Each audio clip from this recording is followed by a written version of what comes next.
Meine sehr verehrten Damen und Herren, liebe Freunde der Körber-Stiftung und der Körber-Debate, herzlich willkommen zu unserer dritten Körber-Debate in diesem Jahr und natürlich auch herzlich willkommen zu einer Veranstaltung im Rahmen unseres Schwerpunkts im Bereich internationale Politik namens Neuer Osten, neue Mächte, den Aufstieg Asiens als Chance begreifen. Meine Damen und Herren, seit den Enthüllungen von Edward Snowden über die Aktivitäten des US-Geheimdienstes NSA steht das Thema Cybersicherheit im Mittelpunkt der öffentlichen Debatte. Diese wurde, ich denke, das kann man so sagen, weiter angeheizt, als bekannt wurde, dass die NSA die Mobiltelefone zahlreicher europäischer Spitzenpolitiker abgehört hat, unter anderem das von Bundeskanzlerin Angela Merkel. Diese Enthüllungen haben die transatlantischen Beziehungen ein Stück weit erschüttert. Aber sie haben auch gezeigt, was im Cyberspace alles möglich ist. Worüber in diesem Zusammenhang nicht diskutiert wurde, ob auch die Volksrepublik China das Mobiltelefon von Frau Merkel abhört. Und jetzt kommt eine kleine Lehrstunde, meine Damen und Herren. In der Vorbereitung auf diese Veranstaltung habe ich einiges selbst gelernt, was ich bis gestern noch nicht wusste. Hören Sie also bitte genau zu. Es gibt einen Unterschied zwischen Cyberspionage und Cyberangriffen, Attacken. So hebt das Pentagon in seinem Jahresbericht über die chinesischen Streitkräfte vom Mai die gewachsene Bedrohung durch Cyberspionage hervor. Ziel der Aktivitäten gegen das US-Militär und amerikanische Unternehmen sei der Erwerb von Technologien zur Modernisierung der chinesischen Armee. Von Cyberangriffen, die konkret auf die Schädigung von Einrichtungen der Infrastruktur zielen, ist in diesem Bericht allerdings nicht die Rede. Ein Beispiel für einen Cyberangriff ist der von den USA entwickelte Virus Stuxnet. Dieser führte 2010 im Iran zur Zerstörung von zahlreichen Zentrifugen zur Urananreicherung. Meine Damen und Herren, werden Staaten in Zukunft ihre Konflikte auch im Cyberspace austragen? Wird es veritable Cyberkriege geben? Und müssen wir solche Auseinandersetzungen auch mit der Weltmacht China befürchten? Über diese und andere Fragen wollen wir heute Abend diskutieren und ich freue mich sehr, dass wir zwei wirkliche ausgewiesene Experten für dieses Thema haben gewinnen können. Herzlich begrüße ich den Chef-Korrespondenten der New York Times in Washington, David Sanger.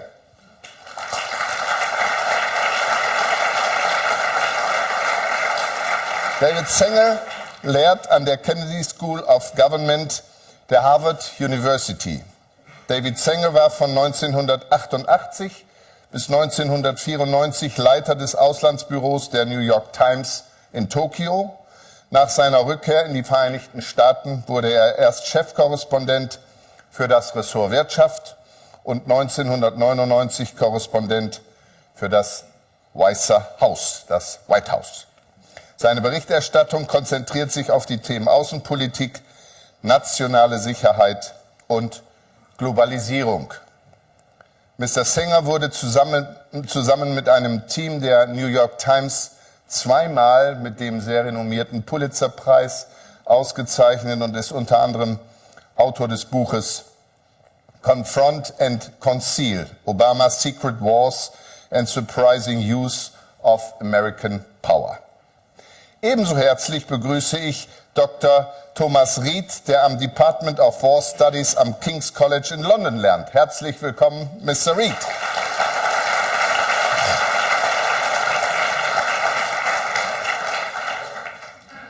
Seit 2003 war Mr. Reed bei zahlreichen Forschungsinstituten und Thinktanks tätig. Bei der Stiftung Wissenschaft und Politik in Berlin, bei der School for Advanced International Studies der Johns Hopkins University, bei der Rand Corporation in Washington, beim Institut Français des Relations Internationales in Paris und an der Hebrew University in Jerusalem. Seine jüngste Veröffentlichung trägt den Titel Cyber War will not take place. Last but not least begrüße ich unseren Moderator Stefan Kornelius sehr herzlich. Eigentlich heißt es Eulen nach Athen tragen, aber Stefan Kornelius ist Ressortleiter Außenpolitik der Süddeutschen Zeitung und leitet jetzt unsere Debate. Meine Herren, the floor is yours.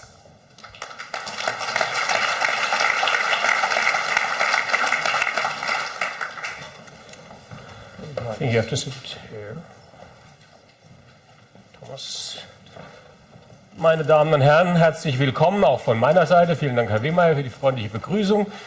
Das ist wie immer. Ich bin auch froh, dass dieser Raum trocken ist. Man denkt, wenn man aus dem Süden kommt, Hamburg lebt nicht mehr, weil da sind Sie, glaube ich, Schlimmeres gewohnt. Um der NSA die Sache etwas leichter zu machen, werden wir heute auf Englisch reden. Das ist allerdings auch eine Freundlichkeit unseren Gästen gegenüber, die, obwohl Thomas Fried Deutscher ist, auch gerade in dieser Sprache der Cyber-Security lieber auf Englisch debattieren, auch David Sanger selbstverständlich. Aber bevor wir in die Debatte gehen, machen wir das Spiel, das Sie vielleicht aus früheren Veranstaltungen schon kennen. Sie haben auf Ihrem Platz rote und grüne Karten gefunden. Sie wissen, dass wir versuchen, ein Thema, das man vielleicht mit Ja oder mit Nein beantworten kann, zu diskutieren, beziehungsweise sie thematisch anzureichern, mit Argumenten zu versehen und werden nach Ende der Veranstaltung, nach Ende der Diskussion nochmal abstimmen und sehen, ob sich das Meinungsbild, das wir jetzt am Anfang feststellen, verschoben hat, verändert hat. Das heißt, ob die Stimmung durch die Argumente beeinflusst wurde. Die Frage heißt Cyber-Krieg mit China. Das heißt, werden wir einen Cyberkrieg führen, Klammer auf, nicht nur Klammer auf, vor allem mit China, weil das natürlich in der Zahl der Konfrontationen oder der Auseinandersetzungen, die auch im Cyberspace in den letzten Jahren stattgefunden haben, immer einer der exponierten Staaten waren, die dabei zur Sprache kamen. Die Frage ist also, ja, wird es einen Cyberkrieg geben mit China oder nein? Ich schalte schon langsam um, Sie merken es auf Englisch. Oder nein, das wird es nicht. Wir werden das dann diskutieren und anschließend nochmal abstimmen. Also wer der Meinung ist, ja, wir werden uns auf einen Cyberkrieg mit China einstellen müssen. Gute Frage. Sie vielleicht nicht. Also ich gehe mal von aus, ich würde sagen, der Westen, das heißt die USA und China. Ja. Wer der Meinung ist, ja, das ist der Fall, wir müssen uns darauf einstellen, möge bitte die grüne Karte heben.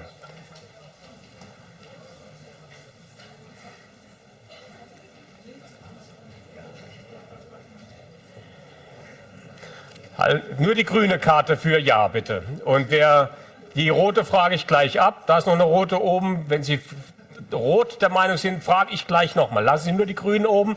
Das wird jetzt schnell gezählt. Einfach oben lassen, bis es gezählt ist. Ich sehe das alles als potenzielle Käufer meines Buches. Herr Ried meint, sein Buch würde gut verkauft werden. Er möchte Sie vom Gegenteil überzeugen. Also bitte nochmal oben lassen, das dauert etwas länger, sind doch etwas mehr. Wir könnten das auch mal digitalisieren. Das spart sich die Körber-Stiftung, aber das ist ja guten Tradition. Gehen wir lieber für bessere Dinge aus. Vielen Dank und jetzt kommt die Gegenprobe. Nein.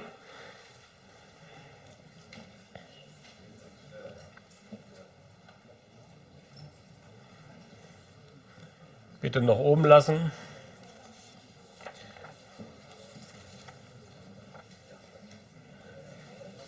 Tom's got some convincing to do here. Yeah. Okay, I think the count has been done and I am now switching to English, and whoever needs translation, there's translation provided and you can take your headsets and listen into the debate. We will have the numbers out in a second and I will tell you the result of our first round. But first let me introduce the first round which we are having up here on the stage. David and Thomas are debating now the primary question. Are we facing a cyber war with China, or are we facing cyber wars per se in general? This is also, let me put it that way, probably a question of definition. And this is what we will engage probably in a little bit. But I also want you in your introductory statements to ask for a broader take on the issues, since especially after the past couple of months, there is so much confusion in this country on what constitutes cyber attacks, where unfriendly cyber behavior starts to get sort of really nasty or turns even into not only teasing or espionage or criminal behavior, but also then war. So where is the thresh line? Where is it to get over? So Thomas, do you want to start with your opening remarks? Just a few minutes. You got officially, according to this thing here, what is it? Whatever, 5 minutes. Okay. Oh, let me give you the figures first. We're not running the clock anymore, but I guess there's plenty of time to exchange. Now, let me give you the figures first before we start. Excellent. Yes, there will be cyber war with China from the West or the US. 128. No, there will be not 42. So this is quite an uphill battle. Okay. Thank you for the introduction. Thank you also for the invitation. I'm honored to be here. Will we see cyber war with China? Now, I work in the Department of War Studies at King's College London. And of course, we take wars seriously in that department. 50 years old, founded after the Second World War. Next year will be the 100th anniversary of the First World War. And it happens that a couple of people in my department are actually working on the First World War, practically sitting next to me in the office.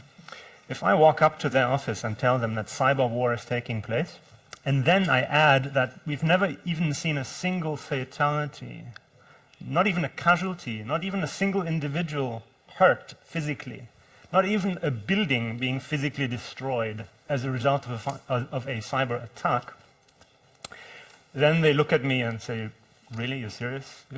You are working on a cyber war? So I felt I had to do some explanation when I was hired there 2 years ago. So this book, Cyber War Will Not Take Place, is basically the attempt to convince my head of department not to introduce me as, this is our cyber war expert. Okay, so what is the problem if it's not cyber war? 20 years ago, this year, a famous article was published by the RAND Corporation, Cyber War is Coming. Now, 20 years later, it still hasn't arrived. What has arrived instead is 4 different things. There's espionage, intelligence operations, both of commercial nature and of political nature. There's sabotage, which is damaging machines or making processes less efficient. There is subversion, hacktivism, mobilizing subversive activity online, and there's crime. So again, espionage, sabotage, subversion, and crime. That basically covers the full spectrum of cyber attacks. Now, some of you will think, what about Stuxnet? What about this famous American-Israeli operation that was designed to delay Iran's nuclear enrichment program in Natanz, which David Sanger helped bring into the open? Now, I would say, wasn't that an act of cyber war? Well, I would say it was a relatively sophisticated act of sabotage, yes. And sabotage we've seen many times. It's part of a wider campaign that includes, for instance, the assassination of Iranian nuclear scientists, which arguably is more efficient and more scary for Iranians than a computer virus. So, but if we look at Stuxnet in a wider context, it was actually a failure. Obviously, Iran still has a nuclear program, which is making progress and is now being tackled in different ways. So Stuxnet, yes, from an engineering point of view, was quite impressive. But from a political point of view, if we take a wider perspective, we have to assess its effect in a more sober way. So that's basically the core of my argument. Let me just make one additional observation, one more minute. If we look at the high end, the sharp end of the spear of cyber attacks, then there's a hypothesis that I would like to share with you. The hypothesis is if you maximize the impact of a piece of computer malware, if you design it to affect an industrial control system, like the one in Natanz, then you have to make it bespoke. Basically, what you're doing is by maximizing the impact, the effect, you reduce the target set, possibly to one single target, and you make it more difficult to repeat. So that's a hypothesis that makes the argument that cyber weapons are not like conventional weapons. You can't shoot them at targets as you please, because they have to be tailor-made for the target, and you can't repeat the attack very easily, because once it's in the open, the attack loses its it can't be repeated as easily anymore. And can add a third one, you also can't really show and brandish cyber weapons. You can't do a military parade and show your cyber weapon. It's kind of hard. If you would do that by placing the code on a website, it would actually be inconsequential from there. Let me ask you a follow-up question. You've just been to China. I guess they didn't parade their computer labs to you during this visit, but what's your lesson you took from that trip in terms of preparation, in terms of what they convey to the public, to the West, to some visitor of you, a scholarly visitor who's definitely deep into the subject? What do they want us to know? So I was not there, obviously not there as a political, I was not officially representing any country. And in fact, I went there very much playing the German card. I was the German there and not the Brit. Actually, the British embassy told me to do that. Don't. And it actually helped, because for obvious reasons, Germany has much more trust in China than the United States or the United Kingdom right now. But interestingly, one thing that my Chinese interlocutors mentioned a couple of times is two things that I just think the audience may appreciate. One, Snowden for them, the NSA revelations for them, demonstrated a capability gap. China would not be able to do all of this. So they look up to the United States in so many ways and see, oh wow, the US's capabilities, skill, we can't compete in this. You believe this? I do actually, yes. The US is by far the most competent country in this space for structural reasons. And the second observation, just briefly, China is a big country. It's bigger than Europe, double the size of Europe. Yes, it's an authoritarian regime. It's not a democratic country, but the assumption that the Chinese government knows everything that's going on inside China and can control it is questionable. So there's a lot of cyber attack coming from China without the knowledge of the government. I'm not saying the government is entirely innocent, but we have to try to find a way to distinguish between government-sponsored, government-tolerated attacks and attacks that have nothing to do with the government at all. Right. Thank you very much, Thomas, for this introductory survey. And David, I guess you have a different take. You helped us understand Stuxnet, and you, I guess, consider this almost an act of war. Well, thank you very much, and thank you for organizing this. Thank you all for having us here to this beautiful facility. It's great to be back in Hamburg. And thank this German audience for allowing us to hold this debate in English. It makes it a lot faster for the NSA. They don't need to translate. Thanks for keeping the mobile phone on, because it's the only way they get it. So let's take up Thomas's argument, talk briefly about definitions, and then go right into the question of what, in fact, we can come to expect from China and from others. The definitional difference that I think I have with Thomas is that you're using a very Clausewitzian kind of sense of what war is. Clausewitz, of course, told us that war is an extension of politics by other means. That's his most famous quote. You use it in your book as well. And so cyber conflict, which is different than all-out war, is somewhere on that spectrum.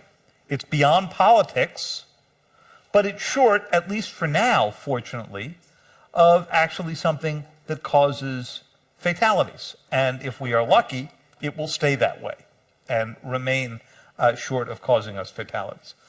But there are lots of technologies that we have seen in the world before that began with very benign purposes that later on ended up causing fatalities. In 1903, the Wright brothers put together a biplane and ran it down sand dunes in North Carolina, a great site to go with your families and take your kids to if you've never done it. When my kids were small, we ran up and down those dunes a lot. And it was about 10 years before the Wright brothers, having improved their airplane, took it up to outside of Washington and flew it around what is now the University of Maryland at College Park, for the first time showing generals in the Army what this new device could do. And they looked at it and said, what would we ever want an airplane for? Well, then they thought about it for a while, and they thought, well, if you can get up that high and stay up persistently, you have a very good way of seeing the troops on the ground. So they started with it as a surveillance device, just as we are thinking of starting cyber as a surveillance device. I'm sorry that Chancellor Merkel couldn't be here tonight, but she's got a new appreciation of surveillance devices now, I'm told.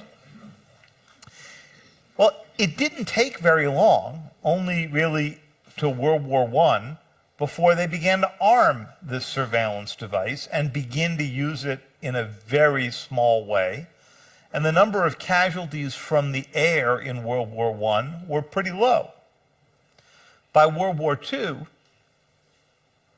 which was only 23 years later, the technology had developed significantly, and we saw air forces battling each other across the European continent and, of course, across Asia. Think about the drone.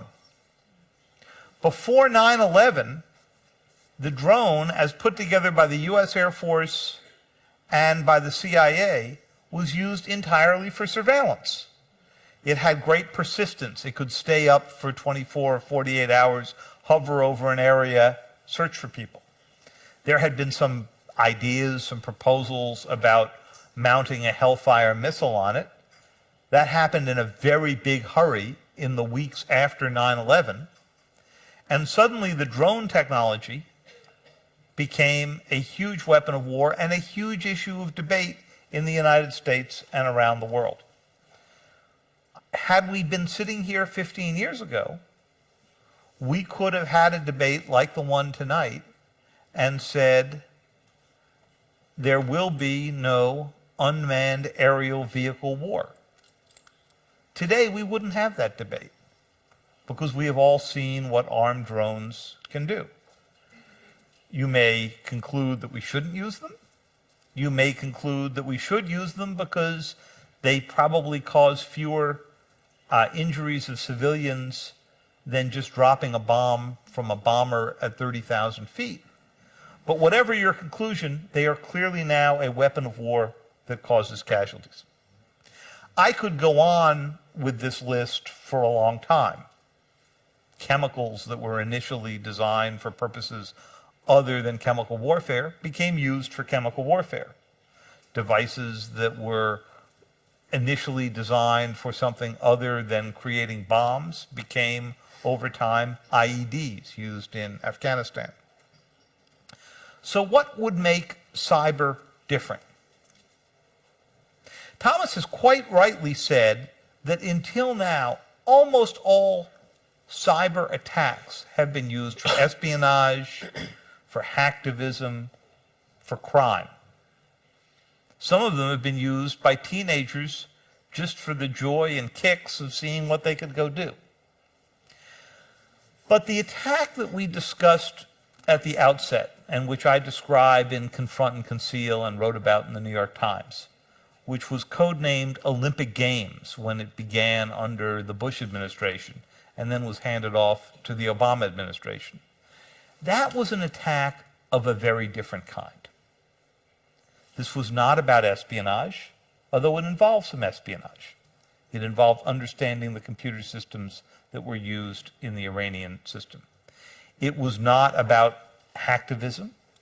It was not about a criminal endeavor. Instead, President Bush knew that he had to come up with a way to slow Iran's approach to getting a nuclear capability. And he was afraid that if he did nothing, either they would get the bomb or Israel would come in and attack them in a conventional way, and the United States and perhaps NATO would get sucked into that war. He wanted to avoid that. And so he did what many presidents do. He turned to covert action. In this case, he had a group of military and intelligence officials who came to see him about midway through his second term and said, "Sir, we have a different concept." And the concept was basically to build a computer virus, use it to attack the controllers, which are largely undefended. These are basic computers that ran the Iranian nuclear centrifuges. For this crowd, I should add that most of the initial controllers that the Iranians bought, they bought from Siemens. And so the United States and Israel had to obtain a group of Siemens controllers doing their bit to close the trade gap with Germany, bought them, set up a complete model of the Iranian Natanz plant in the United States, programmed those, and designed a program so that the centrifuges that were described before, which are these very tall, silvery devices, you've seen pictures of Ahmadinejad walking through them, would either speed up or slow down so rapidly that they would become destabilized and they would blow up. We don't know, Thomas, if anybody was injured or killed down in the centrifuge hall in Natanz. There have been unconfirmed reports of it. If they were, if it's true, then you have your first casualties. But even if they did not, the fact of the matter came that the United States and Israel managed in this attack to do something that they'd never been able to do on a sophisticated scale before, which was to affect an actual infrastructure. In this case, the machines were centrifuges for the first time.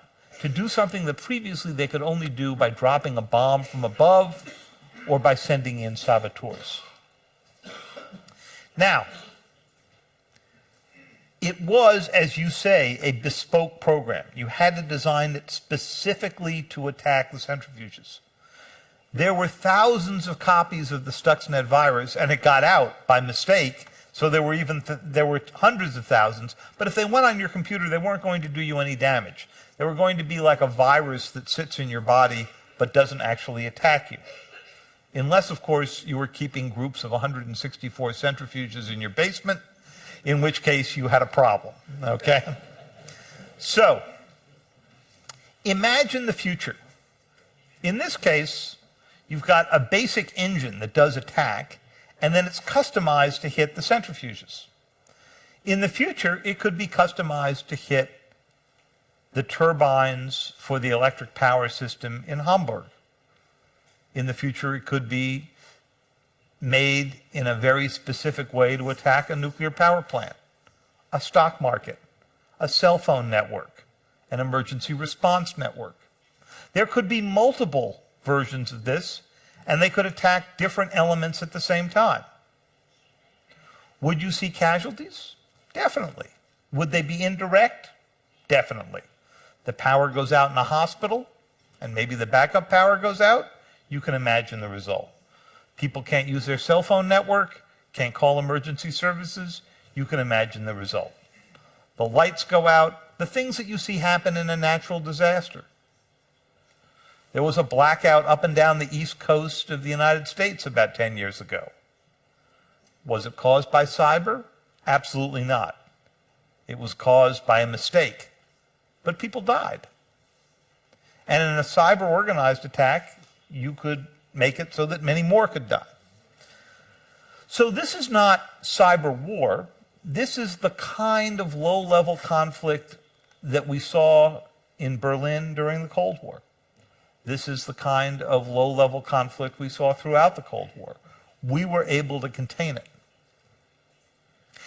In the future, would there be a separate cyber war? Well, there could be, but it's very possible that the kind of war you would see would be cyber in addition to conventional war.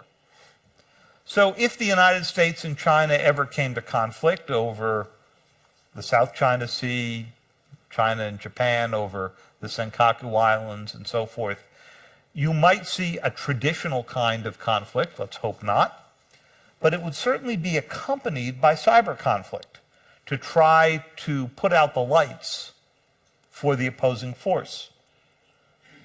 The United States tried this in the attacks that NATO did when there were the attacks in Libya. In fact, somebody came to the President Obama, and said, we might try a cyber attack on the Libyan air defense system. Well, it turned out that Muammar Gaddafi had such an old Libyan air defense system that it wasn't connected to the internet, and they said, forget about it, we'll just do it the old-fashioned way. But that won't always be the case. And that's why when you go up to Fort Meade these days, there is, next to the NSA, in fact run by the same person, something called Cyber Command. Cyber Command now has 48 units that do cyber defense and cyber offense. Some of them sit with US military units so that they can do cyber offense simultaneously with conventional offense. And when you go to China, the PLA has a very similar structure. If you just mentioned the PLA and the Chinese scenario, which we sort of see as the ultimate possible war scenario, is this sort of a scale the U.S. prepares for? You were reporting, and there was a lot of information coming out on the Pudong unit, which was organizing industrial espionage mainly. But I guess the Chinese do have their military sites as well. Probably not in the scale, not in the kind of sophistication as the U.S. does. But is the U.S. There is the U.S. military cyber command officially talking about that being a possible opponent or possible? No, absolutely. The U.S. looks at these PLA units and sees a potential adversary. Now, you have to not take that too seriously, because in the Pentagon there is a plan for every conceivable adversary. And the joke in the Pentagon is somewhere there's a plan for invading Canada. Okay? That doesn't necessarily mean they actually think they're going to go do it. Though, as I recall, we did have something of a disagreement about 200 years ago, but we got over it. There might be a plan to tap the phone of some allies. I can't imagine that the U.S. government would actually ever think of doing something like that. So let's separate out the phone tapping elements of this, because while it's gotten a lot of attention because of the Snowden affair, that isn't cyber warfare. That's plain old phone tapping, okay? I mean, the technology has gotten better. The ability to go intercept digital conversations has gotten better. The fact that you are all walking around with a mini computer in your hand, you know, and walking from cell tower to cell tower, and so that people can not only hear the conversation if they wanted to, but they can at least see your location. That's all because you've decided to go buy a device to make life easier for anybody who was following you. That was your choice, okay? But that's different than cyber conflict, okay? Cyber conflict is, and I agree with Thomas's definitions out here, it's not espionage, it's not hacktivism, it's not criminal activity. Instead, it is the effort to go affect infrastructure, and we're headed toward a world where there's an Internet of Things. And one day down these streets in Hamburg, you're going to see the Google car, right? And it's going to be driving without a driver, and you'll be sitting in the back reading your newspaper, which is terrific until somebody gets inside the programming of the Google car. Can I Just respond. I have a question too. So one of the interesting things that happened after I published my book is people from inside the intelligence community got in touch in the English-speaking world, not just one country. And they said, oh, thank you. Finally, somebody is actually adding some nuance here, because the problem that we are having, and I'm talking about operators here, the people who actually do stuff on the ground. The problem they are having is that suddenly one of their leaders, possibly in an Air Force uniform, comes and says, build me a cyber Tomahawk missile. I want a cyber weapon. You know, they have cyber weapons, I want one too. Go build me one. And now imagine you're the operator in charge of building such a tool, such a piece of malware, basically. You have lots of questions like, okay, what's the target? What exactly do you want me to do? You know, how should it work? The point being that sometimes people higher up in the organization, in an intelligence agency, in government, in the Pentagon, you know, they basically believe their own hype. And they may not think about the actual technical difficulties of implementing some of their own hype. That's one of the things that I You're absolutely right, and there's a lot of hype around cyber. And why is there a lot of hype around cyber? Because there's a lot of money around cyber. The overall Pentagon budget after Afghanistan and Iraq is going down. The cyber budget, as you point out in your own articles in your book, is going up. What's that mean?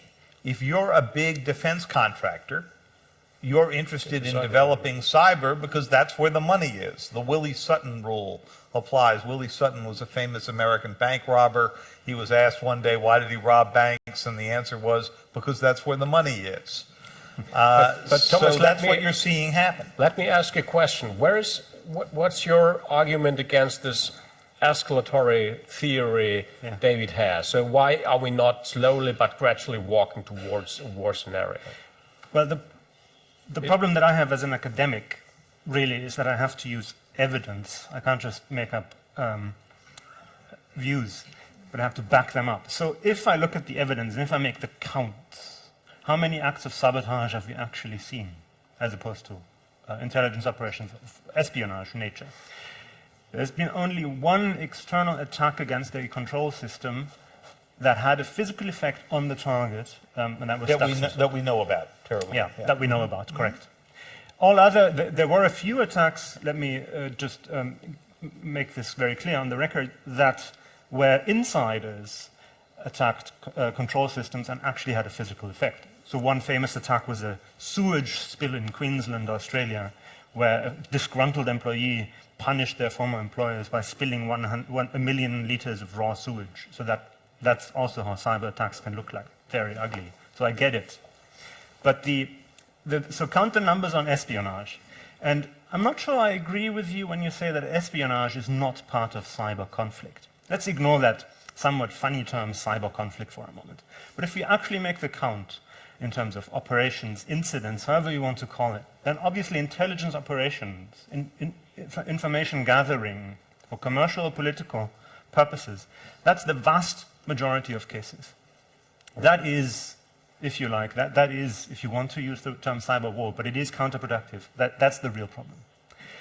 And if we limit our discussion here, for instance, only to really the sharp end, only to sabotage, then we end up talking about Stuxnet all evening long, because that's the only piece of evidence we have. We can talk a bit about control system engineering, but I suppose we would lose the audience within 2 minutes. But if we continue on this mind game, what is then, if we talk about deterrence or sort of the natural stopping block, where is it where sort of cyber deterrence would work? Why should one not engage in the ultimate war scenario? So I think David Sanger's work on Stuxnet is actually quite revealing here, because you yourself contributed to the fact that we now know who's behind Stuxnet, which is quite remarkable. Now, from that, in a way, we can infer a larger conclusion. If it gets really serious, we will find out who did it. So the attribution problem, which is tightly linked to your deterrence question, the attribution problem is who did it, finding the answer to the question, who did it, who attacked you. Commonly in this debate, the assumption is that the attribution problem cannot be solved. But then, if we look again at the evidence, Well, you have to explain attribution problem. so the attribution problem is that you can hide essentially your identity. You attack somebody, Nobody knows where it comes from yet. yeah, and then you don't know where it comes from, and you get away with it without anybody finding out who you are. But the point here is, if we escalate, as we're suggesting in this cyber war debate, if there will be cyber war, to put it bluntly, we will know who attacked us, so that's an interesting, consideration, because what does it mean? That high-end cyber attacks are likely to take place only in the context of actual political confrontations. And then there's no reason, and in fact the US government stated that openly several times, there's no reason why you should limit your response to computer attacks. Why should you?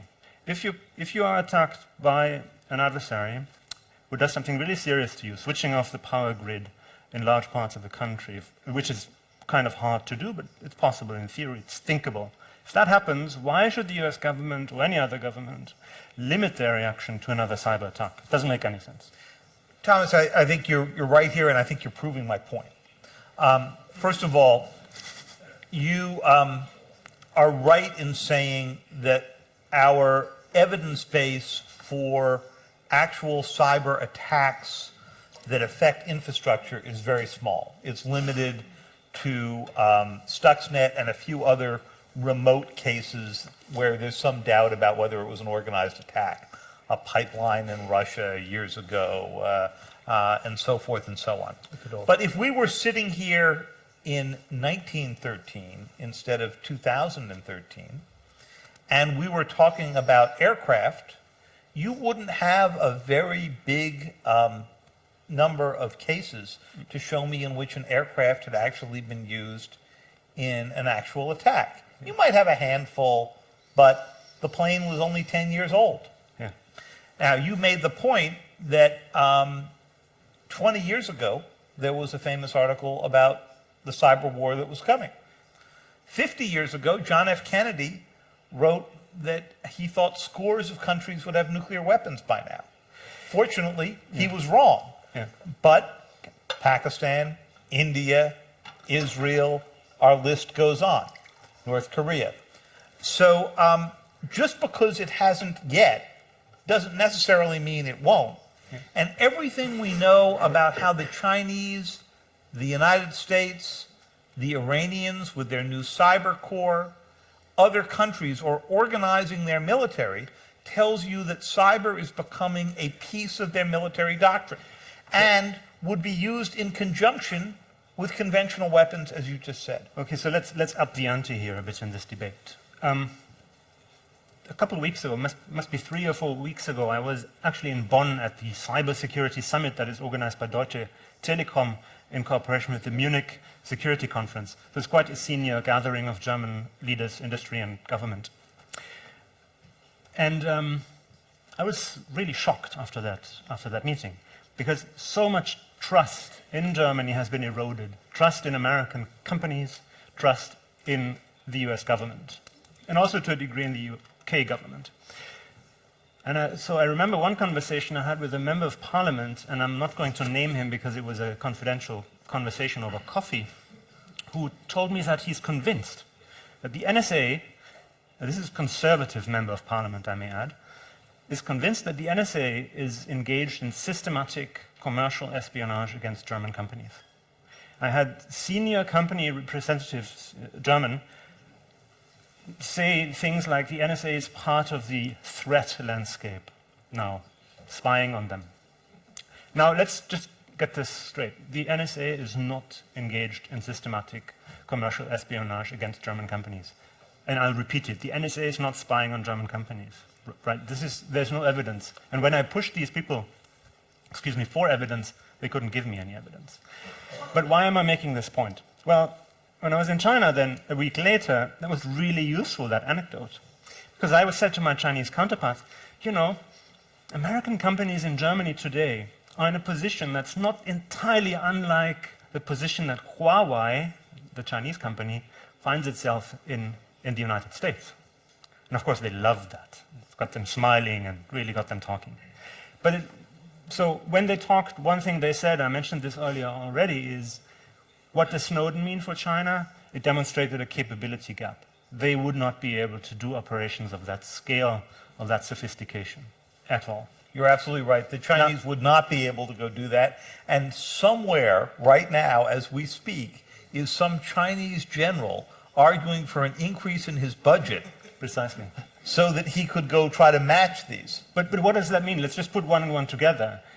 I think in the United States, what we will be seeing in the next couple of months and maybe years is reform. There's pressure building up for reform of intelligence, operations, and oversight. I think this is almost a certainty that this will happen in one way or the other. In other words, open societies, open systems are becoming more open as a result. You may not believe this yet, but I think it is happening. And closed systems may become more closed as a result of this affair. Well, I think you're right. I think there will be reform. But the reform may be that the United States says we're not going to be tapping the phones of foreign leaders. That's a very different thing from saying we won't be developing techniques for network exploitation so that we can go in and see cyber attacks from adversaries developing, or network cyber war work being done in advance so that if the United States was attacked, they could attack back. Let's broaden this debate a little bit and throw in sort of the aspect of both deterrence and containment. If we now map out all those scenarios, they're not very pleasant, and they might lead to war, or they might, in the end, prevent parties from going to war, since there are two... Deterring whom? Well, adversaries, somebody who's challenging you. So let's say China and the US. Let's take those two examples. What is a probable deterrence? What is a probable way to contain this new this new entire map of possible conflict scenarios or war scenarios even? So early, when the Snowden leaks started to come out, there was one particularly noteworthy argument that was leaked. I think it was drowned out in the debate very quickly. It was a Presidential Policy Directive, PPD, Presidential Policy Directive number 20. Do you remember that, David? Mm-hmm. It's a very remarkable document, a White House document, very senior document, a very important document, top secret, which basically looked at the cost-benefit of offensive cyber attacks. It was about offensive cyber attacks. And if you read it carefully, if you read between the lines, the document is talking about Stuxnet. Actually, it doesn't mention Stuxnet, but that's really what was on the mind of the drafters, I'm told, in Washington. And it's a good argument. It's nuanced. They understood that this operation backfired, that it created follow-on effects, like, for instance, the famous attack against Saudi Aramco in 2012. So what happened in 2012 is a major hack against Saudi Aramco, the biggest oil company, probably an Iranian operation, although that is not certain. And would it happen without Stuxnet escalating the game beforehand? That's a question that was on the mind of these drafters and of these people in the White House. And the answer possibly is maybe we contributed to escalation here. Well, what's interesting is if you go into the reporting that I did for Confront and Conceal, you will discover that before President Obama ordered some of the escalation of the Olympic Games attacks, he worried about this very same thing.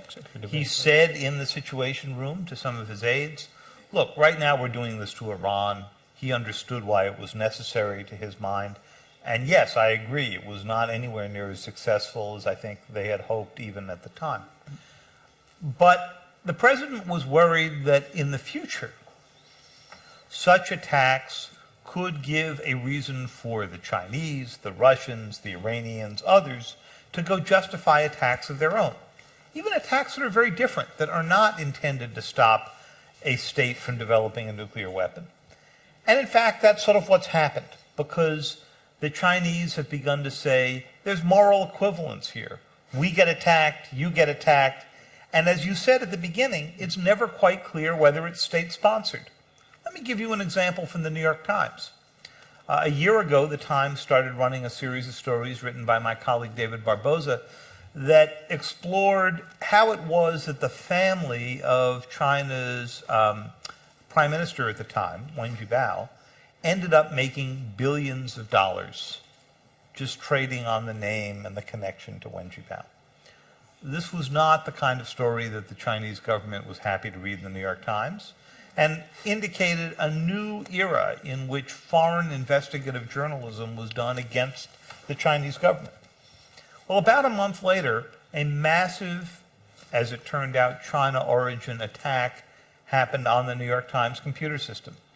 It took a while even to detect. It was very sophisticated. Came in, worked its way through. I've worked at the New York Times for 30 years. The Chinese learned their way around the computer system better than I've learned it in those years. And it took a while to attribute, because it looked like the attack, if you followed the last hop out, was coming from a university in the southern part of the United States. Why? Because universities are wide open, have lots of broadband capability, are a very easy thing for somebody to hijack and launch an attack. So attribution is extremely difficult. And that's what makes this deterrence problem so difficult. Because in the Cold War, you could sit in a mountain in Colorado and see the arc come in as a missile was coming allegedly to the United States. And you had 40 or 50 minutes to decide whether to retaliate. In the case of a cyber attack, you never see that arc. It looks like it's coming from a university in your own country. It looks like it's coming from Mrs. Smith's guest bedroom somewhere in southern Illinois. And if you blew up Mrs. Smith's house, there'd probably be a little bit of concern about that, right? So the difficulty here is the deterrence in the classic sense that we described it simply does not work. And the only way you're going to get deterrence is if other countries know that the US has a capability to retaliate, or that Germany has a capability to retaliate, and the political will to do so. So, but this is like working like a nuclear deterrence. If both sides have the ultimate weapon in their hands, it is so threatening to use it that you better don't do it. Except that in the nuclear case, you knew pretty instantly where the attack was coming from, and you're not likely to know that in this case. Well, that again speaks for your argument. Well, let's not make nuclear comparisons here. I mean, this is a very tricky thing to do. I mean, really, code doesn't explode, and it certainly doesn't explode like a nuclear That's right. explosion. So let's be very cautious to make this. In the nuclear era, we talked about bombing people back to the Stone Age. In the cyber era, we would attack people back to the 1970s. I like that. Not too bad, actually. For those of you who like disco balls and things like that. Only 2 TV channels. Terrestrial. So instead Life might not be worth living with just 2 TV channels, right? instead of talking about, so let's talk about superpower for a moment. How many cyber superpowers are there, if you like? And there's only one. It's the United States. The idea that there are double the number of, so China has about 600 million internet users today, more than double the number of the United States. It doesn't mean that China is a more important player online. Also, the view that the internet empowers individuals vis-à-vis the state is rather old-fashioned today. The fact is that no government has as much power, as much influence about on the internet as the US government, for historical reasons. And some of that is actually good. We want it this way, because the US is a free and open and very stable democracy, much more stable than this one in historical terms. So that, in a way, I trust the US government on some critical questions more than some European governments, which is a controversial thing to say, but it needs to be said. But let's carry this argument one step further. It's a really, really important argument. And I'll give you one technical example just to demonstrate the power that the NSA has in this space. The NSA, and this is on a public domain now because The Guardian published the information, is in a position to intercept, suppose you look at an internet site in the United States or elsewhere. The NSA could theoretically, if your computer is on their target list, intercept your IP address as you're trying to look at the website, and the server needs to respond to show you the website, and they would intercept the traffic that comes back to your machine, entirely legitimate traffic, insert a virus, I'm simplifying, insert a virus in that response, and thereby basically break into your machine. That's, from a technical angle, extremely sophisticated. That's really awe-inspiring that they're able to do this in real time. Now, no other country, no other intelligence agency probably would be in a position to do something similar because of the structure of the internet. Now, that example may be technically on weak grounds and it's complicated, but the larger point stands. The US government, I think, has more responsibility when it comes to internet governance and the future of the internet and trust in the internet. I mean, imagine losing even more trust than we've already lost. The world economy is a fragile thing as it is right now. We don't have to make it even more fragile. That's the key issue at hand. Let me ask two questions or two rounds of questions, and then I want to turn the show to you, and you are invited to ask questions from microphones auf Deutsch oder auf Englisch, wie Sie mögen. Können wir gleich bitte das dann fortsetzen. Sie sind herzlich eingeladen, Fragen zu stellen. But one set of questions first from my side. What can be done, should be done, is thought about right now in the political sphere to do some kind of political containment. We saw last summer the Tallinn Manual, which was set up by NATO, sort of the first handbook of trying to codify cyber threats and the entire spectrum. What's the likeliness? What's the chances that things like that become codified in law and nations actually stick to it and provably stick to it? Yeah.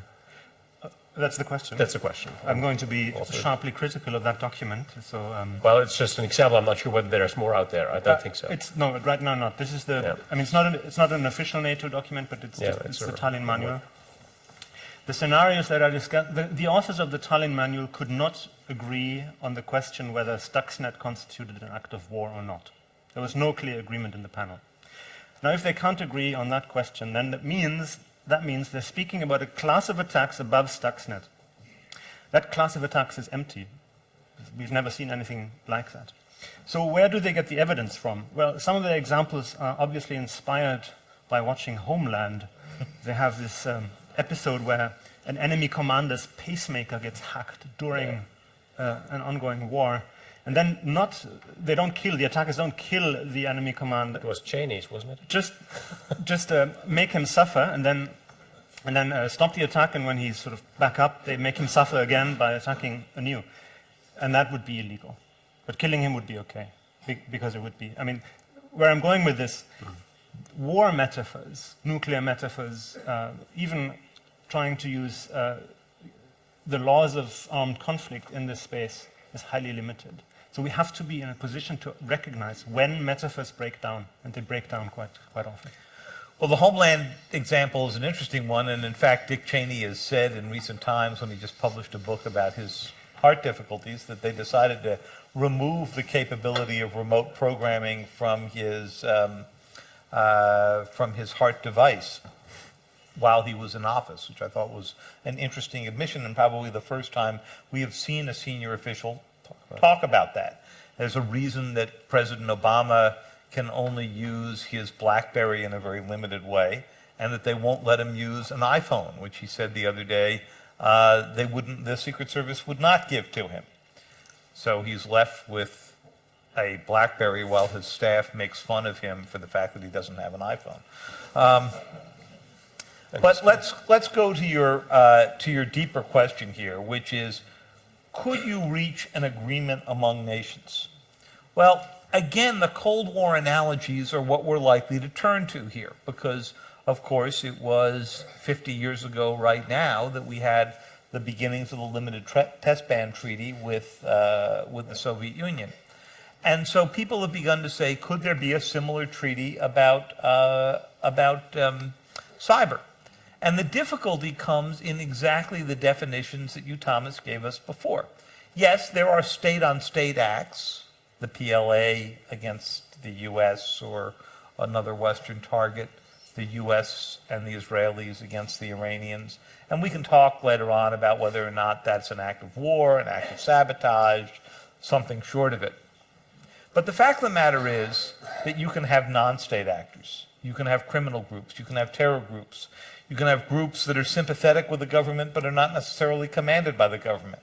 And worst of all, you can have teenagers. Okay?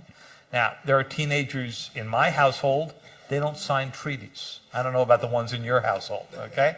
So, and if they did sign treaties, so... But they understand sanctions. They understand sanctions. They understand sanctions, usually. So the key question here is, with whom would you negotiate a treaty? And in the nuclear age, that was relatively easy because the technology was in the hands of so few. In the cyber age, it's almost unimaginable because the technology is in the hands of so many. What are the lessons now learned in the U.S. government from the recent months and weeks? Do you see some signs of voluntary self-containment or more transparency?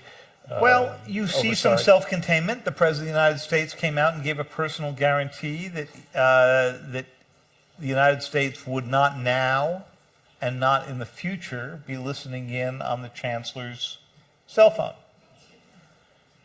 I don't think he said anything about the Chancellor's Chief of Staff, about members of the Parliament, about members of the intelligence services, but the Chancellor is the only one who's got a pass out here.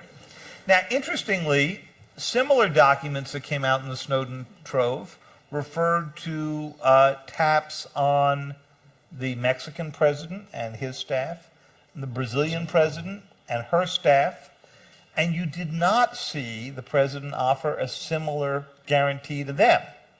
That wasn't noted very much in the German press, but I guarantee you it was noted in the Mexican and the Brazilian press.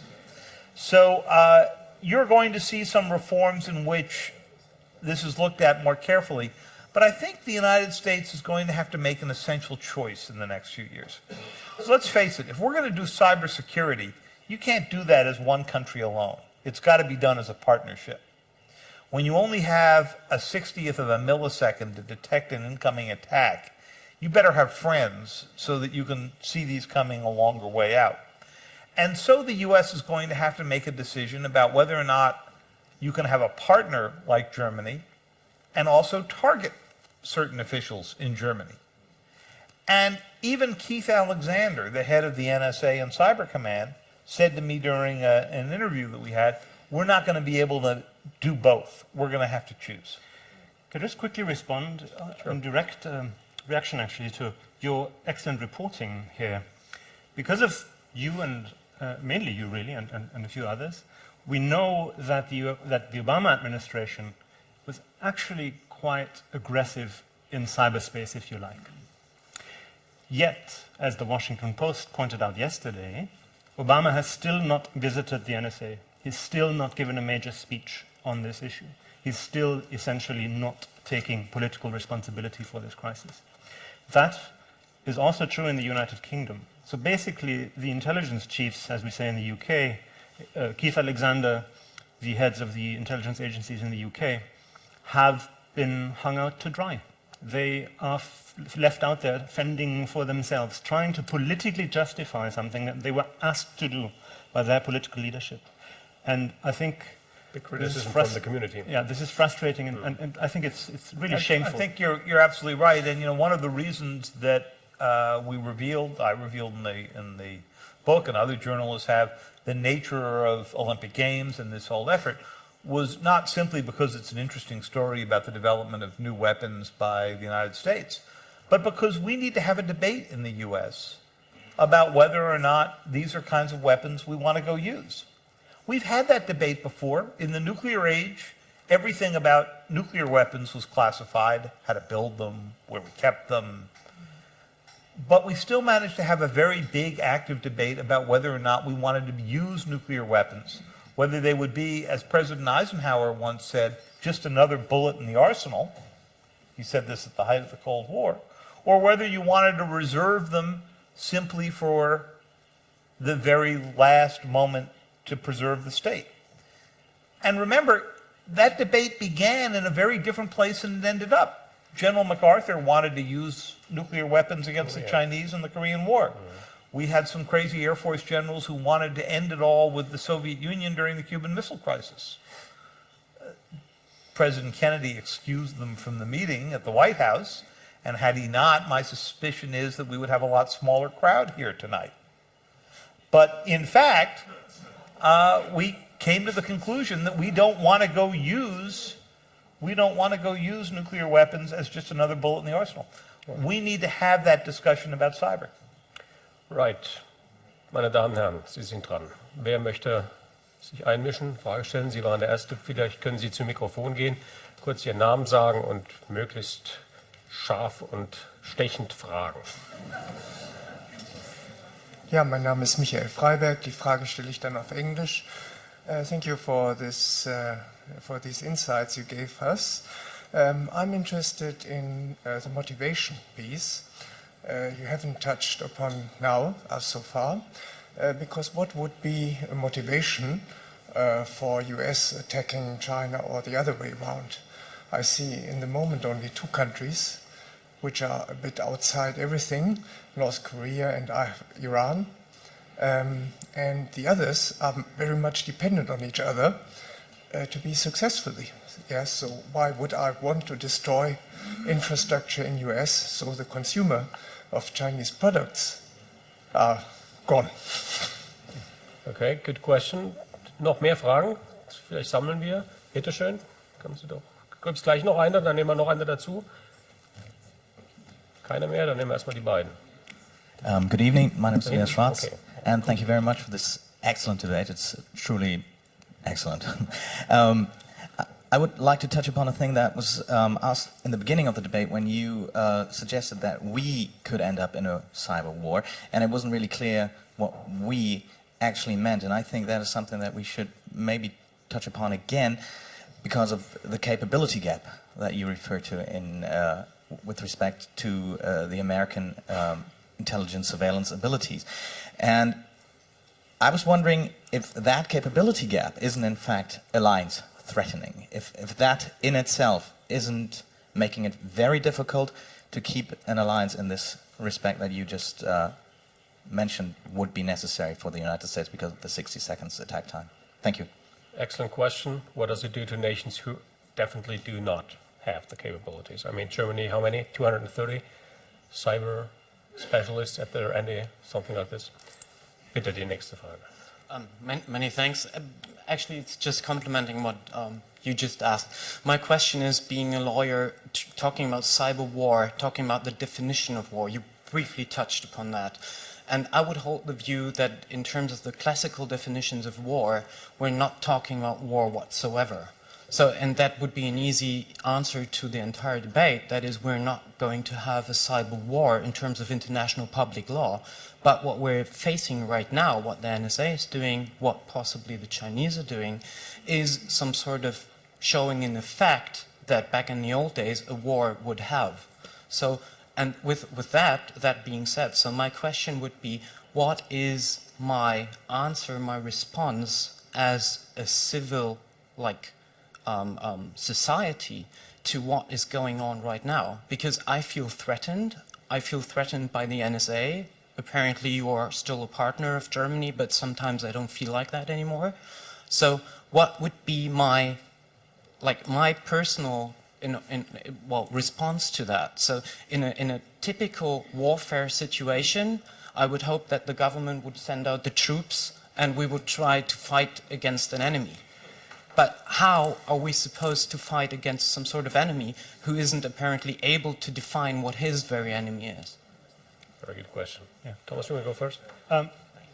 Very quickly, a quick response to all 3 points. First, the question on intentions. Who would have an interest in destroying something? Indeed, if we look at intentions and capabilities, right now, those with the intention to do physical harm don't have the capabilities to do so, basically militants in this space. And those with the capabilities don't have the intention, like hostile state actors. And indeed, that's why it's important to distinguish between espionage and sabotage. Some Chinese actors have a strong interest in stealing information, but they have no interest whatsoever in disrupting a power plant. Why would they? That actually creates more problems for them. That, of course, drastically changes in the context of the military confrontation. But in principle, that's a very important point. The capability gap, the second question. Well, sometimes I jokingly say that, and this will sound funny to some of you, sometimes I jokingly say that in the UK context that MI6, SIS, that's, you know what MI6 is, has James Bond to, for their image problem, or image generation, and GCHQ has Edward Snowden. The point being that despite of all these leaks, we still think that the NSA and GCHQ are these all-powerful, super efficient bureaucracies that never make a mistake, that can have capabilities beyond our imagination. That's the thrust of all the stories, practically. Now, to any student of bureaucracy and history, this is just a rather funny assumption to make. These are large bureaucracies, they're inefficient, they make things that nobody really ordered because they're large bureaucracies. So we should, in a way, look at this from an entirely different perspective. That's just my response to the second question. And finally, personal, what can you do? What's your personal response? Let me get more hands-on for the audience for a moment. Well, there is something that every single one of you can do, actually, to prevent yourself from cyber attacks. How many people here in the audience are using a password manager? Usually I get 4 or 5 hands, even in a large audience. Password managers is a software that remembers really long and complicated passwords for you that have no name in there, no birth date, and no dictionary word. In other words, they're really hard to crack. If you're not using one of those password managers, what you're doing really is reusing the same password all the time, sometimes with 1, 2, 3 at the end, sometimes with an exclamation mark, sometimes with your birthday at the end. That's not really secure. So think about using a password manager. How about the legal aspect? The legal aspect, I think, and I agree with the thrust of your question, I think to this, right now, we have to resist the temptation to use law that is designed for armed conflict, driven by the cyber war debate, and apply it to cyberspace. Right now, for instance, there's the so-called Wassenaar agreement about arms control. Wassenaar conference about arms control is debating a legal framework to limit the surveillance, the export of surveillance software and cyber attack tools. This is happening behind closed doors as we speak. This is happening in Geneva behind closed doors. This should be an open process. So that's one thing I would say. You can help build pressure to make these discussions public. They have to be public. Okay. Well, these were all excellent questions. So first, China versus the United States. The greatest deterrence the United States has against China is the fact that we're holding, or the Chinese are holding, $2 trillion in treasury bills. That would be a strong disincentive for the Chinese to say, close down the stock and bond markets. Okay? You don't shut down something that will make it impossible for you to bring back your own economic well-being. So there is a mutual kind of deterrence here. It's outside the cyber realm, but it certainly affects cyber. But imagine a little bit easier scenario. Think about the conflict in the past 2 weeks over the Chinese air identification defense zone over the Senkakus, a miserable group of rocks that lie between Japan and China. I've been out to them. They are largely useful as a place for Japanese fishermen to sit and drink beer in the middle of the day.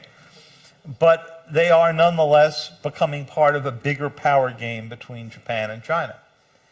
If China wanted to escalate that conflict and send a message to the Japanese without firing a shot, you could easily imagine a cyber attack that was hard to attribute, that could be part of an overall campaign to make a point. It's particularly easy now to go after the Japanese power grid because they have brought almost all of their nuclear plants offline. So initially, when you think about cyber conflict, don't think about superpower versus superpower. The response is too easy. Think about a power against a country that hasn't thought very hard about how it would respond to a cyber attack.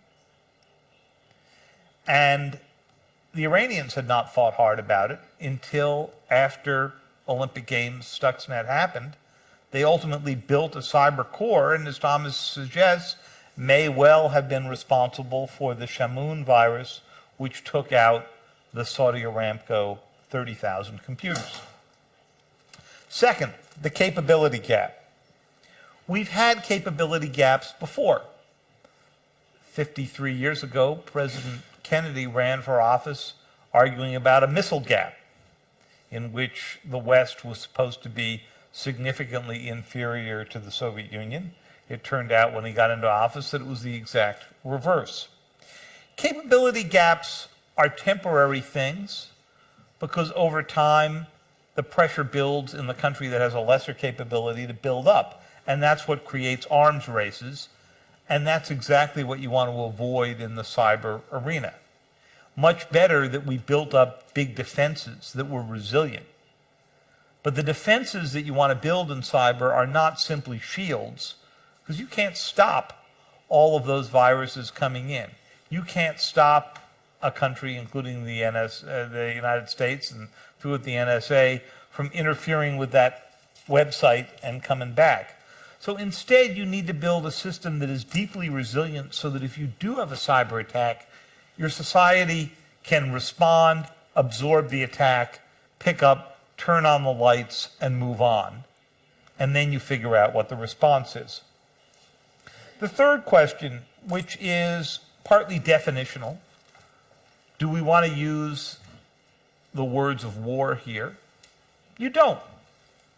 You don't, because many cyber conflicts in their early stages don't even rise to the level of government action. Think about the denial of service attacks that struck a number of American banks and some South Korean banks, actually, at different times in the past year. The US government looked at them and said, is this something we need to respond to? And the answer was no. Bank of America and Chase and others have to learn to defend themselves against all kinds of different attacks. Now, if you look at that PPD-20 document that you described, which President Obama approved, there is a public version of this, and then there's a classified version that's in the Snowden trove. I suggest that you read the public version because I've read the classified version about 4 times now, and I still don't understand it. But in the course of that document, there's a threshold that is left a little bit vague about when the government steps in to defend. So if all the lights went off in the United States, you would think the government would come in to defend. That's an easy one. But if the attack is just on a set of banks or the commodities exchange, it's not clear it would warrant a government response.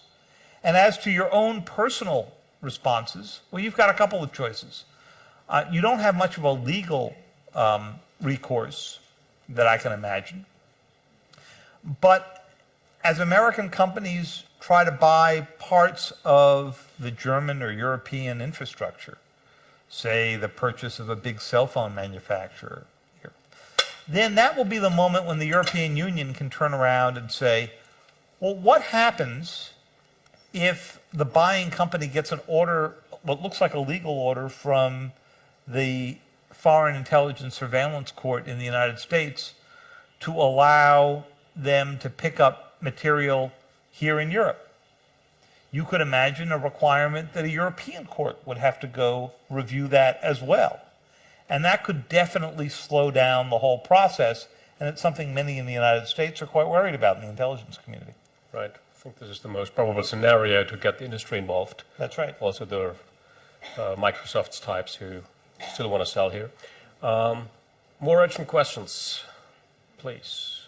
None of those. I have one left. Oh, there's one, please. Yeah, because I just want to shift away a little bit from China and the US because I'm thinking about... Ich glaube, I think you have to use the microphone for translation. Sorry. Yeah, thanks for the debate again. I just want to shift away a little bit from China and the US, for instance. I'm thinking about, since we are talking about the future as well, for example, India and Pakistan. There you have a conflict, and for example, as you might know, in US universities, many software engineers are Indian, and they surely have the capability in 20 years maybe, or I don't know, to expand a conflict like that into the cyberspace. Don't you think, because I don't think we can limit this discussion to China and the US, so I would like to have an answer in that realm. Okay, I think this is a quick one. Again, uneven competitors. India has a much more developed software capability than Pakistan does now. And it raises exactly the concern that Thomas raised before, which is, let's say that there was a cyber attack from one country against another, and that other country didn't feel that it had a cyber capability to attack back. It would be far more likely to reach for a conventional weapon or an unconventional weapon. Yeah. And in the case of India and Pakistan, our biggest concern, of course, is always nuclear. Right. Yeah. So essentially the situation that possibly a country may face is that there is some sort of incident. And let's remember, any cyber attack that is not instantly claimed by the attacker as, I did this to you, to force or to change your behavior, any cyber attack that happens sneakily, so to speak, would look like an accident first. It could look like, say, yesterday in London, suddenly we had this incident in London that the airports couldn't communicate with each other for I think 20 or 30 minutes. And as a result, a couple of hundred flights were cancelled. This was the result of a computer glitch. Now, that's how an attack would look like if nobody claims it, right? Or like the fertilizer plant explosion in Texas that you may remember just after the Boston bombings. Now, then a government would basically have an accident or a glitch on their hands and would have to redefine this as a cyber attack. This would take some time because you have to gather the forensics, etc., if nobody claims credit.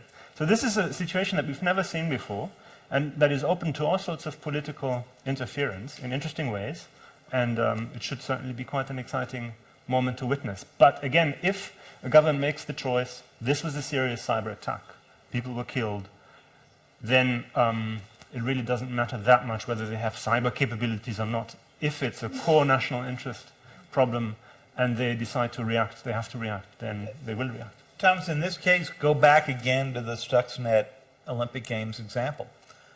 The Iranians were attacked for several years, and for a while they were firing nuclear scientists and engineers because they thought that the centrifuges were blowing up because they were making manufacturing errors, because these are very sensitive pieces of equipment. The United States has been building a new centrifuge facility. It's been having trouble getting it running, and the U.S. has been doing this now for 60 years.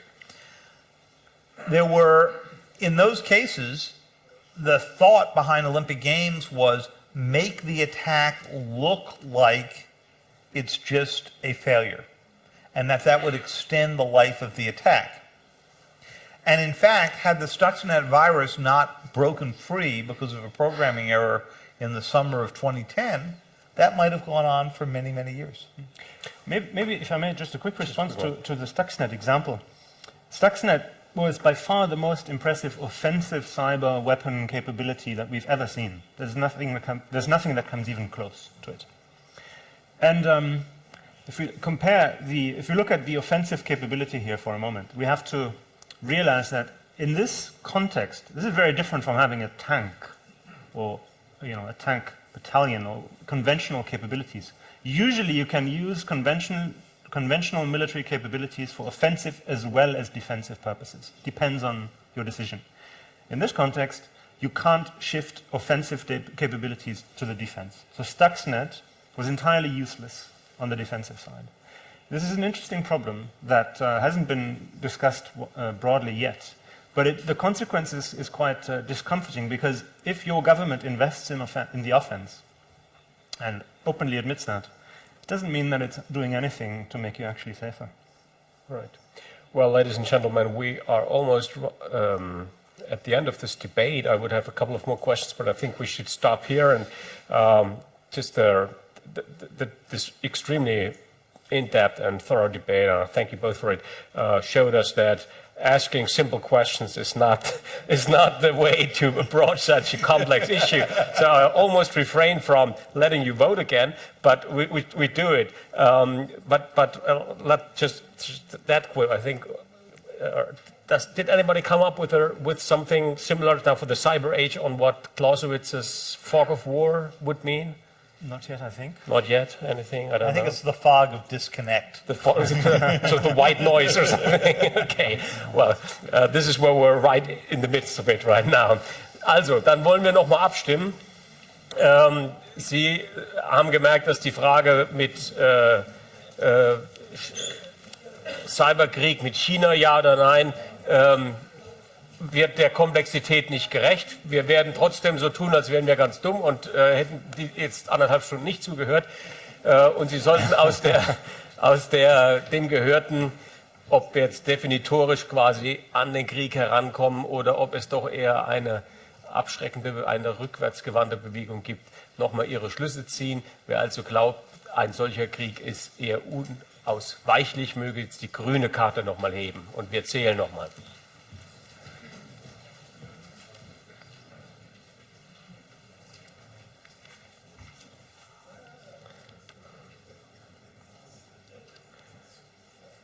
Even in the Chinese parliament, they have electronic voting. Can probably be hacked. Yeah. It's manipulated. It's very high security setup here. Okay, und jetzt haben wir es, die Gegenprobe, das Rote bitte. Wer glaubt nein? I think Thomas has gained a few votes. Thank you. Bitte hoch nochmal die But I'm used to Roten. losing those kinds of debates, actually. And, gut, Thomas Ried hat angeboten, dass man sein Buch kaufen kann. Vielleicht. David Zeng hat auch ein tolles Buch geschrieben. Beide Bücher sind verfügbar bei Amazon wahrscheinlich. Oder, In time for Christmas. Genau, rechtzeitig für Christmas, für alle, die Englisch lesen mögen. Let me ask until they are done counting. Let me ask a final quick question, just a one-sentence answer, please. What's your sort of wish scenario to avoid your prophecy? What is sort of knowing escalation strategies, knowing how war comes? Right. My wish scenario here is that enough powers recognize the danger here, that we develop a communications ability that would allow us to de-escalate rapidly as soon as this came about. In the nuclear age, it was a red phone. The red phone won't work here anymore because you never know who else will be listening in. But we are going to need ways for leaders to talk about de-escalating very quickly. Thomas? One intelligence official after Snowden mentioned to me that he said, "This is our cyber 9/11. We just imagined it differently." I think that's a very pertinent quote. The degree to which we have lost trust, or a lot of people have lost trust in their own governments, in the United States especially, or in other governments and companies they used to use, that is extremely dangerous. To me, this is the key battleground, if you like. This is the actual problem. We don't have to wait for it. It's already here. And we have to do something because this is truly economically, even individually, this is a dangerous trend. Thank you very much. Thank you, both of you. Let me now read to you the final count. And miraculously, we've done a miracle. Yes, we've done a miracle. We have increased the number of votes dramatically. Two versions. Either there came in a couple of new folks who haven't voted before, or somebody has manipulated our counting, or we miscounted. There was a cyber tag on the red and green papers here. Now we have 162 yes. Also ja 162, vorher waren es 128. So, also Sie sind knapp 40 mehr, die sagen ja. Es sind aber auch mehr, die sagen nein. Jetzt sind es 56 statt 42, das sind 14. Also, ich überlasse es Ihnen, die Proportionalität auszurechnen. Wünsche einen schönen Abend. Herr Wehmeier, Sie haben noch mal das letzte Wort.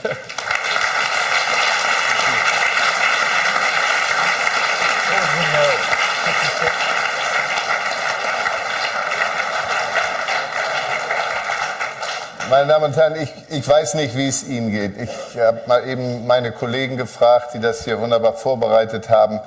Wie viele Jahre machen wir jetzt die Debates? Es sind also mit Sicherheit 7 Jahre, mal 3 Debates pro Jahr, also mindestens 20, wenn ich richtig rechnen kann. Sie finden hier jemanden, der war noch nie so verwirrt nach einer Diskussion wie dieser, wie heute. Das lag aber nicht an unseren beiden Debattenspezialisten und schon gar nicht am Moderator, sondern es lag sicherlich wirklich an diesem verdammt diffizilen Thema. Und Ihr Voting, ich als Gastgeber habe mir abgewöhnt zu voten, nachdem ich im ersten Jahr einmal gewotet habe und einer unserer Gäste gesehen hat, dass ich gegen ihre Position war und sich hinterher fürchterlich beschwert hat. Seitdem lasse ich das. Aber ich glaube, vielleicht einschätzen zu können, dass es ein bisschen vielleicht auch typisch deutsch ist, dass wir alle so ein bisschen das Glas eher halb leer denn halb voll sehen und insofern dieses Voting doch sehr stark für ein Skepticism in dieser Frage tendiert.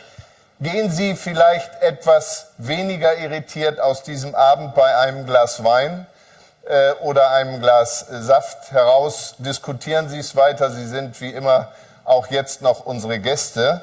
Bevor ich Sie aber entlasse, will ich Ihnen schon ein bisschen das Wasser im Munde fließen lassen für unsere nächste Debate, die nämlich am 24. März nächsten Jahres hier im KörberForum wieder um 19 Uhr stattfindet. Das Thema schließt sich, wie ich finde, ganz toll an das heutige. Die Frage wird dann nämlich lauten: Kann Europa den USA noch trauen? Fragezeichen. Und meine Damen und Herren, meine Kollegen waren wie immer stets bemüht, hier schon 2 Kombattanten zu finden. Bisher haben wir aber leider nur einen gefunden, nämlich Gregor Gysi. Und Gregor Gysi scheint sicher eher ein US-Skeptiker zu sein. Also, uns fehlt noch ein Transatlantiker. Vielleicht alter Schuhe, Ted Sommer, ich weiß nicht, alter Schule, der jetzt also dieses Vertrauen in Amerika entweder noch hat oder wieder gewinnt. Aber seien Sie sicher, wir werden ihn noch finden.